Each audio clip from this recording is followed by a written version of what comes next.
Assalamualaikum warahmatullahi wabarakatuh. Halo semuanya, perkenalkan nama saya Sita Hajar Joni. Saya dari Fakultas Ekonomi dan Bisnis Program Studi Akuntansi Universitas Kairun. Pada video kali ini saya akan membahas tentang etnografi. Tapi sebelum itu teman-teman jangan lupa like, komen, dan subscribe. Langsung saja, etnografi adalah metode penelitian yang digunakan untuk memahami interaksi sosial dan budaya yang terjadi di dunia online, khususnya dalam komunitas daring.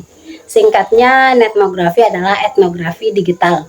Etnografi sendiri adalah penelitian antropologi yang mempelajari kebudayaan suatu masyarakat dengan cara tinggal dan berbaur langsung dengan masyarakat tersebut.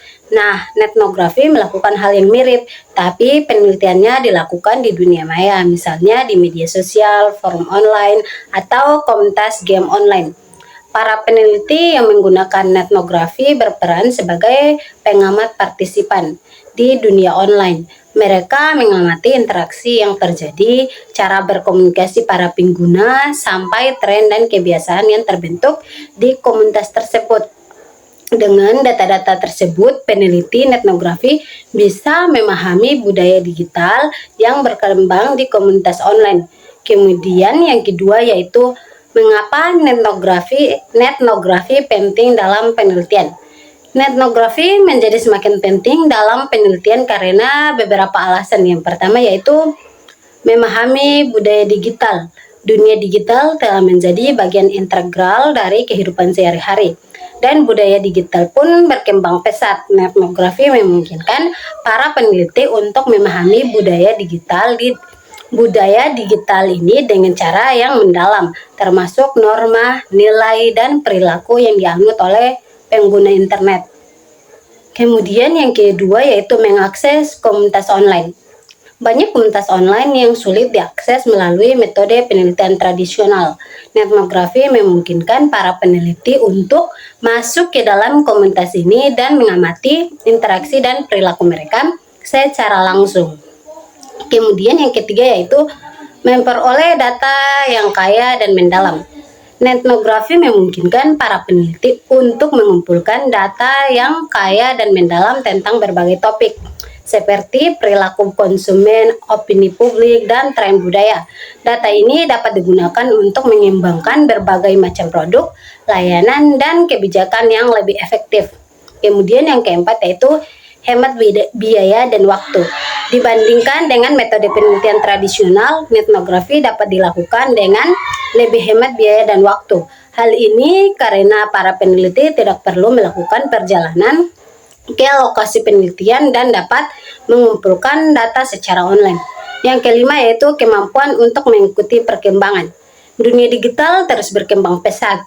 Etnografi memungkinkan para peneliti untuk mengikuti perkembangan ini dengan cara yang lebih cepat dan mudah dibandingkan dengan metode penelitian tradisional. Contoh penerapan etnografi. Penelitian tentang perilaku konsumen. Etnografi dapat digunakan untuk mempelajari bagaimana konsumen berinteraksi dengan merek dan produk online. Hal ini dapat membantu perusahaan untuk mengembangkan strategi pemasaran yang lebih efektif. Kemudian yang kedua yaitu penelitian tentang opini publik. Etnografi dapat digunakan untuk mempelajari bagaimana orang-orang mengutarakan pendapat mereka tentang berbagai isu di media sosial.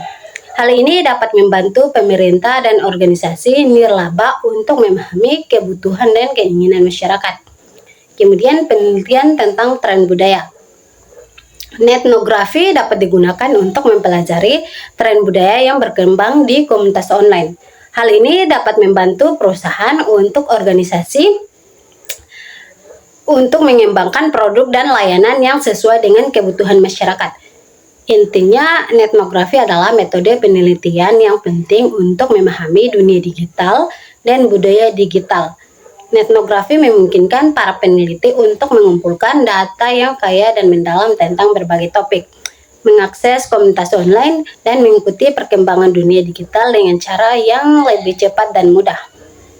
Kemudian yang ketiga yaitu metode pengumpulan data etnografi.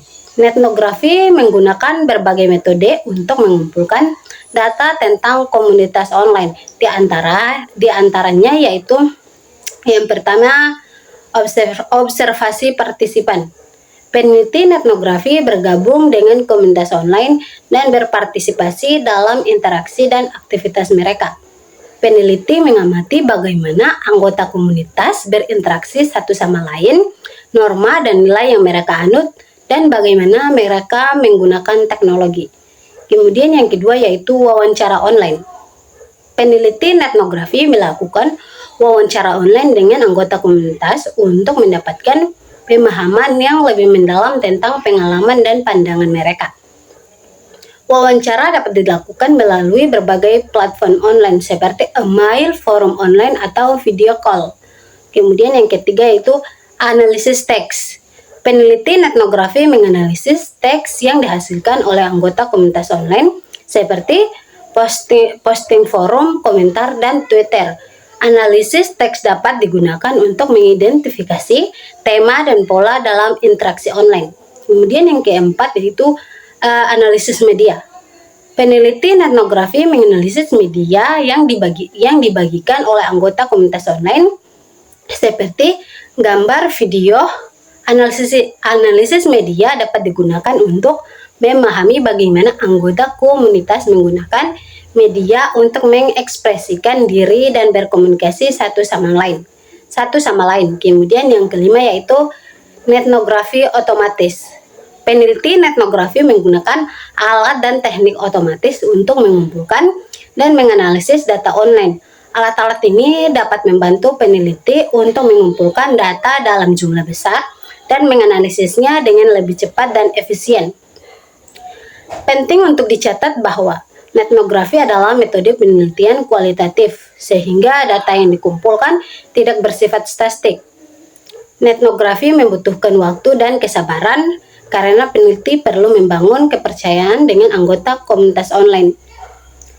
Etnografi memiliki beberapa batasan etika seperti privasi dan anonimitas. Yang keempat yaitu analisis data dalam etnografi. Analisis data dalam etnografi merupakan proses untuk memahami dan menafsirkan data yang dikumpulkan dari komunitas online. Proses ini melibatkan beberapa langkah. Yang pertama yaitu pengorganisasian data. Langkah pertama adalah pengorganisasian data yang dikumpulkan. Peneliti dapat menggunakan berbagai cara untuk mengorganisasikan data seperti membuat kode data, memberikan label pada data berdasarkan tema atau kategori tertentu. Kemudian membuat memo, menulis catatan tentang pemikiran dan interpretasi peneliti terhadap data.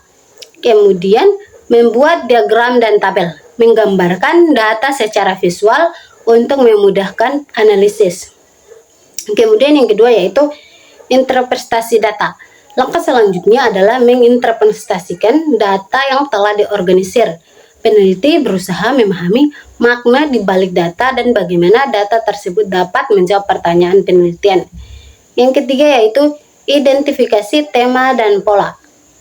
Peneliti mengidentifikasikan tema dan pola yang muncul dalam data. Tema adalah gagasan atau konsep yang muncul di berbagai bagian data. Pola adalah cara di mana data terhubung dengan dan terstruktur. Yang keempat yaitu menulis laporan etnografi. Langkah terakhir adalah menulis laporan etnografi yang mendokumentasikan proses penelitian dan hasil penelitian. Beberapa metode analisis data yang umum digunakan dalam etnografi. Yang pertama yaitu analisis konten, menganalisis teks dan media yang dihasilkan oleh anggota komunitas online. Kemudian analisis wawancara, menganalisis bagaimana anggota komunitas online menggunakan bahasa untuk berkomunikasi. Kemudian analisis naratif, menganalisis cerita yang dibagikan oleh anggota komunitas online. Kemudian analisis ground theory, membangun teori dari data yang dikumpulkan. Analisis data etnografi adalah proses yang berulang. Peneliti mungkin perlu kembali ke langkah sebelumnya dan mengulanginya beberapa kali sebelum mencapai interpretasi yang final. Analisis data etnografi membutuhkan keterampilan dan pengalaman. Peneliti perlu memiliki pemahaman yang lebih baik tentang komunitas online dan metode penelitian kualitatif. itulah sedikit pemaparan materi dari saya tentang etnografi. Lebih dan kurangnya saya mohon maaf. Wabillahi taufiq wal hidayah. Wassalamualaikum warahmatullahi wabarakatuh.